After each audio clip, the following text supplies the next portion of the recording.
sur ce comité d'avis pour l'instruction des subventions culturelles.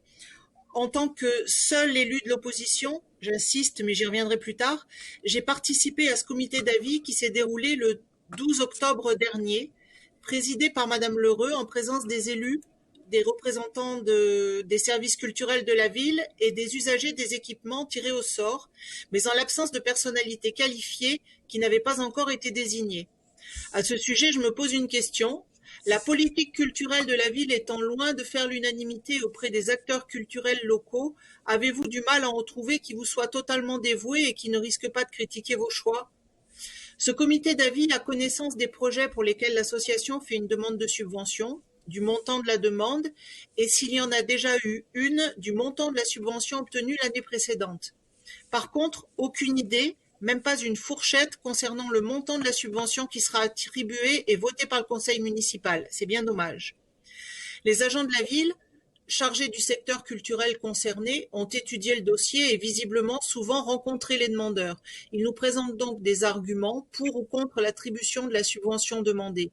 Ce sont des personnes compétentes auxquelles nous pouvons poser toutes les questions nécessaires, mais malgré cela, il me paraît évident que nous ne sommes pas vraiment en mesure d'aller contre leurs propositions, qui sont d'ailleurs clairement argumentées.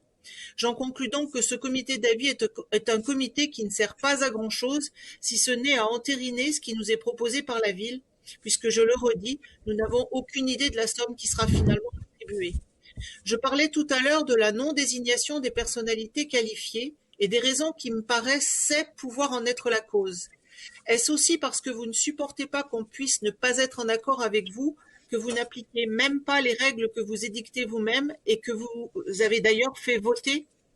Sur le document Grenoble Culture 2020, page 61, annexe 2, qui s'intitule « Règlement de fonctionnement du comité d'avis et de suivi pour l'examen des demandes de subvention », dans le paragraphe ayant pour titre « Composition et renouvellement », il est écrit: les membres nommés par le conseil municipal siègent pour une durée de 2 ans, renouvelable une fois.